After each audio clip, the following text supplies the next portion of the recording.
Video को start करने से पहले अगर आपने अभी तक चैनल को सब्सक्राइब नहीं करा है तो दोस्तों चैनल को पहले सब्सक्राइब कर लीजिए और इस साथ में इस बेल आइकन को जरूर क्लिक करिएगा दोस्तों, जिससे आपको टाइम टू टाइम नोटिफिकेशन मिलते रहेंगे। चलिए फ्रेंड्स, अब हम वीडियो स्टार्ट करते हैं। Hello friends, welcome to crazy GK tricks.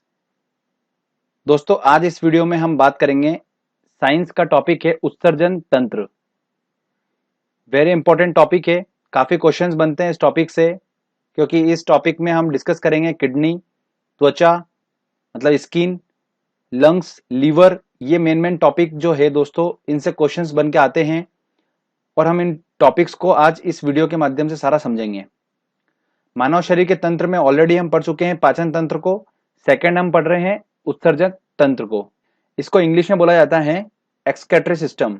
Okay, last में दोस्तों मैंने एक very important question answer set भी इंक्लूड करा है, जो प्रीवियसली और एसएससी में काफी क्वेश्चंस पूछ रहे हैं, वो क्वेश्चन मैंने इंक्लूड करे हैं। तो चलिए दोस्तों, हम टेस्ट भी लगाएंगे, पहले हम अच्छे समझ लेते हैं, वीडियो को स्टार्ट करते हैं। उत्सर्जन तंत्र क्या होता है, उत्सर्जन क्या होता है, हम वो समझते हैं पहले।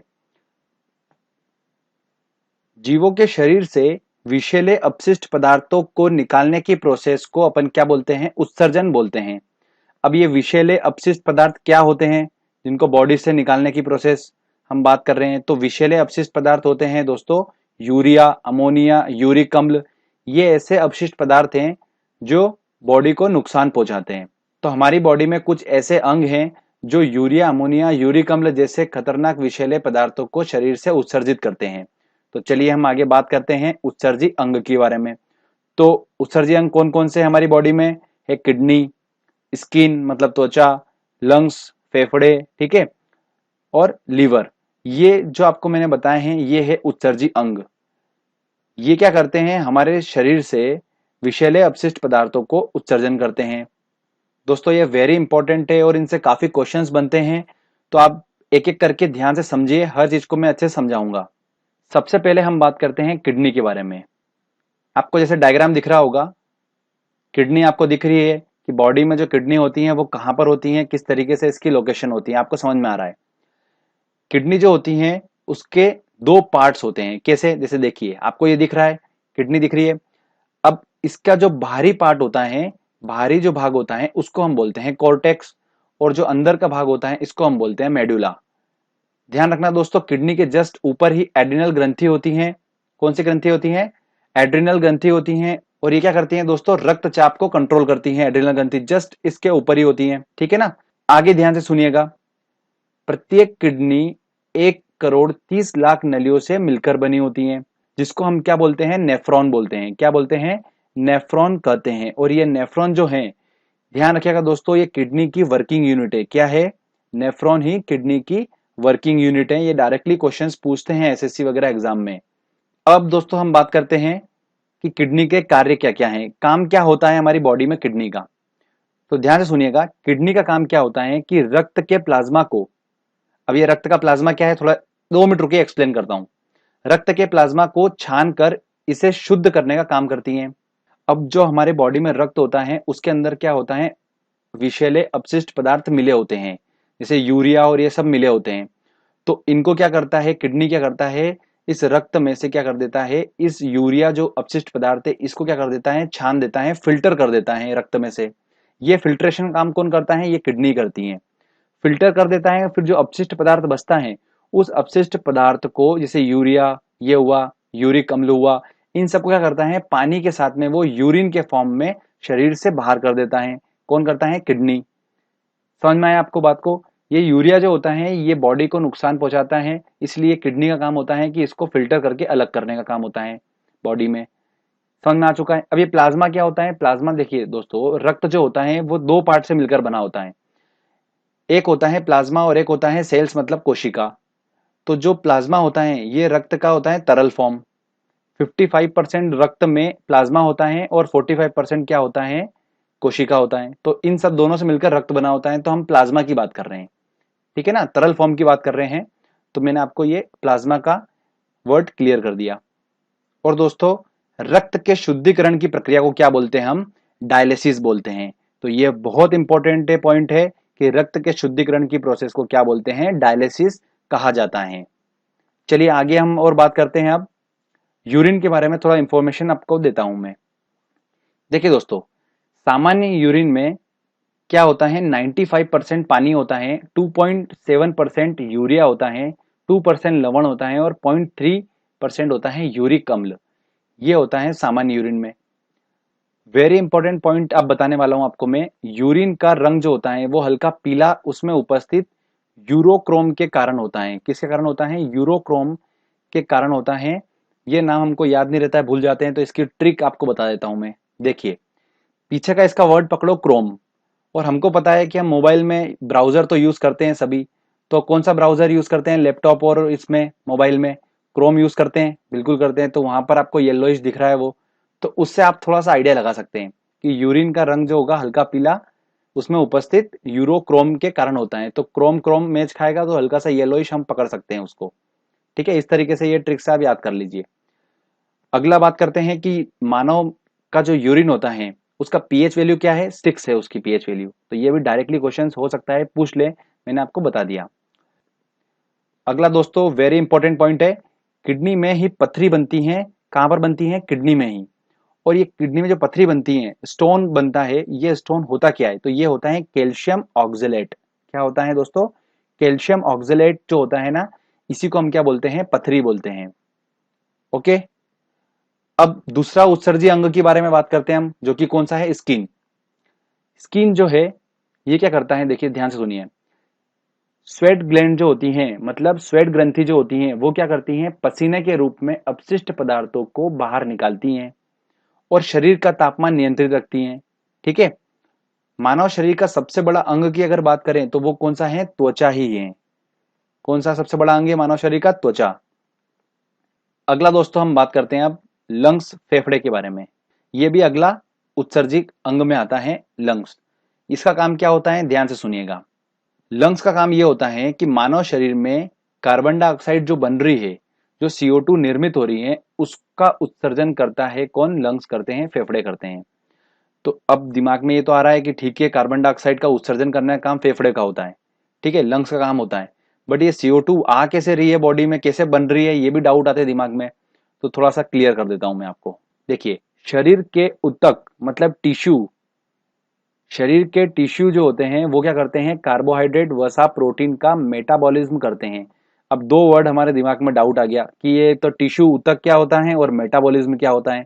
कार्बोहाइड्रेट वसा प्रोटीन तो मैंने आपको पिछले लेक्चर में बता दिया है पाचन तंत्र में, पर ये दो क्या है? तो ध्यान सुनिए। मेटाबॉलिज्म का मतलब होता है पचाना। एक प्रकार से क्या होता है, भोजन जो हम होता है उसको ऊर्जा में परिवर्तित करने का काम, ये जो होता है मेटाबॉलिज्म बोलते हैं इसको। तो चलो ये तो समझ में आ गया, पाचन करते हैं। पर आपने बताया था सर कि शरीर में जो कार्बोहाइड्रेट वसा प्रोटीन का पाचन तो शरीर के अंग करते हैं डिफरेंट डिफरेंट, जैसे कि अमाशय हुआ और बहुत सारे करते हैं। तो फिर ये टिश्यू कैसे करते हैं कार्बोहाइड्रेट प्रोटीन वसा का पाचन? तो इसको भी ध्यान से सुनिए। अब होता क्या है, देखिए, ऊतक क्या होता है, टिश्यू क्या होता है। हमारा जो बॉडी होती है वो बॉडी छोटी छोटी कोशिकाओं से मिलकर बनी होती है, आप सभी को पता ही है। तो कुछ ऐसी कोशिका होती हैं जो समान कार्य करती हैं। तो वो क्या करती हैं, एक आपस में मिलकर एक ग्रुप ऑफ सेल्स बना लेती हैं, मतलब कोशिकाओं का समूह बना लेती हैं। अगर उन कोशिकाओं का काम एक जैसा है तो वो क्या करती हैं, आपस में मिलकर एक ग्रुप ऑफ कोशिका, मतलब बोल सकते हैं ग्रुप ऑफ सेल्स बना लेती हैं। तो आपके सामने दिख रहा है। इसको सपोज करते हैं अपन कि ये क्या है, कोशिकाओं का समूह है जो एक समान कार्य कर रहा है। तो ऐसी बहुत सारी कोशिकाओं के समूह होंगे। तो बहुत सारी कोशिकाओं के समूह जब आपस में मिलते हैं तो क्या बनाते हैं, वो एक एक टिश्यू मतलब एक ऊतक बना लेते हैं। और जब इस तरीके के बहुत सारे ऊतक मतलब टिश्यू आपस में मिल जाते हैं तो एक शरीर का अंग बना लेते हैं। बात समझ में आई? और वही अंग की मैंने बात करी थी पाचन तंत्र में, कि वो अंग जो होते हैं वो कार्बोहाइड्रेट वसा प्रोटीन का पाचन करते हैं। तो ये जो बताया मैंने आपको, ये उसका डेप्थ है बिल्कुल। तो क्या होता है दोस्तों, शरीर के जो ऊतक होते हैं वो कार्बोहाइड्रेट वसा प्रोटीन का मेटाबॉलिज्म मतलब क्या करते हैं, उसका पाचन करते हैं, जिसकी वजह से क्या होता है, कार्बन डाइऑक्साइड जनरेट होती हैं और जल वाष्प जनरेट होती हैं। तो कार्बन डाइऑक्साइड और जल वाष्प को क्या करता है, ये फेफड़े लंग्स जो होते हैं ये उसका उत्सर्जन कर देता है। तो ये सिंपल सी बात है, आप समझ सकते हैं। अब अगला नंबर आता है, अगला उत्सर्जिक अंग आता है यकृत मतलब लीवर। इसके बारे में ध्यान से सुनिएगा। वेरी इंपॉर्टेंट है और काफी क्वेश्चंस बनते हैं इससे। यकृत का काम क्या होता है, ये एक हानिकारक पदार्थ जैसे अमोनिया और अतिरिक्त प्रोटीन को क्या कर देता है, यूरिया और यूरिक अम्ल में बदलकर किडनी की हेल्प से उत्सर्जित कर देता है। तो दोस्तों ध्यान रखिए, यूरिया कहाँ बनता है, यकृत में बनता है। तो वेरी इंपॉर्टेंट पॉइंट है ये वाला। यूरिया और यूरिक अम्ल में बदलकर उसको किडनी की हेल्प से क्या कर देता है, उत्सर्जित कर देता है। ये यकृत का काम होता है। यकृत का एक और काम होता है लीवर का, कि ये वसा का पाचन करता है। क्या करता है ये, वसा के पाचन में महत्वपूर्ण भूमिका निभाता है। कौन, लीवर। चलिए दोस्तों, अब हमने टॉपिक को अच्छे से समझ लिया है, तो अब टेस्ट लगाते हैं और देखते हैं कि हम कितने क्वेश्चन सॉल्व कर पा रहे हैं। ऑलमोस्ट सारे क्वेश्चन हम सॉल्व कर लेंगे, क्योंकि हमने सारे इंपॉर्टेंट पॉइंट्स को कवर कर लिया इस टॉपिक का। पहला क्वेश्चन है दोस्तों हमारा, रक्त का शुद्धिकरण कहाँ होता है। देखिए, रक्त का शुद्धिकरण कहाँ होता है, किडनी में होता है, तो इसका आंसर लगेगा सी आंसर। मानव शरीर में रक्त शुद्धिकरण की प्रक्रिया को क्या कहा जाता है, तो उसे बोला जाता है डायलिसिस, तो इसका आंसर लगेगा बी। मानव शरीर में यूरिया बनता है, तो यकृत, तो इसका आंसर लगेगा ए आंसर। चलिए आगे और क्वेश्चन देख। अगला क्वेश्चन है, यूरिन का पीला रंग किस कारण से होता है। देखिए, पीला रंग किस कारण से होता है, मैंने आपको ट्रिक बताई थी क्रोम वाली, तो यूरोक्रोम, इसका आंसर लगेगा डी आंसर। किडनी की कार्यात्मक इकाई क्या है। देखिए दोस्तों, कार्यात्मक इकाई क्या है उसकी, नेफ्रॉन, तो इसका लगेगा आंसर सी आंसर। अगला क्वेश्चन दोस्तों, डायलिसिस की प्रक्रिया कहाँ होती है, तो कहां पर होती है दोस्तों डायलिसिस की प्रक्रिया, रक्त शुद्धिकरण की प्रक्रिया जो होती है वो किडनी में होती है, तो इसका आंसर लगेगा सी आंसर। चलिए आगे और देखते हैं क्वेश्चन। अगला क्वेश्चन है, जब किडनी काम करना बंद कर दे तो निम्न में से कौन सा पदार्थ जमा होता है। शरीर में वसा, शरीर में प्रोटीन, रक्त में शर्करा, रक्त में अपशिष्ट पदार्थ। तो रक्त में अपशिष्ट पदार्थ बनना चालू हो जाएगा अगर किडनी काम करना बंद कर देगी, तो फिल्ट्रेशन नहीं हो पाएगा, तो वो अपशिष्ट पदार्थ जमा होता जाएगा, यूरिया जमा होता जाएगा उसके अंदर।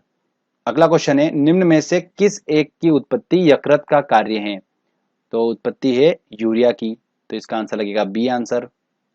अगला क्वेश्चन है दोस्तों, कथन ए कथन आर दिया है और सही कोड चूज करना है। ठीक है, देखते हैं। कथन ए बोलता है कि मानव शरीर में यकृत, लीवर जो है वो वसा के पाचन में महत्वपूर्ण भूमिका निभाता है। बिल्कुल सही बात बोली है। सेकंड देखते हैं हम, कथन आर, यकृत दो महत्वपूर्ण वसा पाचक एंजाइम उत्पन्न करता है। ये तो बिल्कुल गलत बात है, ये तो बिल्कुल सही है ही नहीं।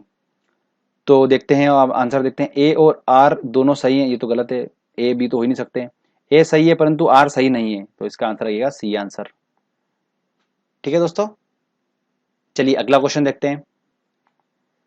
अगला क्वेश्चन है, किडनी में पाया जाने वाला प्रमुख रासायनिक यौगिक कौन सा है। देखिए, किडनी में मैंने आपको बताया था कि किडनी में क्या पाया जाता है, पथरी की बीमारी जो होती है वो कहां पर होती है, किडनी में ही होती है। और पथरी जो होती है वो क्या है, कैल्शियम ऑक्सलेट है, तो इसका आंसर लगेगा सी आंसर। ठीक है फ्रेंड्स, तो इस तरीके छोटा सा टॉपिक था, फटाफट हमने पढ़ लिया, फटाफट क्वेश्चन आंसर लगा लिए। इस टॉपिक से क्वेश्चन आएगा, आराम से सॉल्व कर पाएंगे आप, कोई डिफिकल्टी नहीं होगी आपको।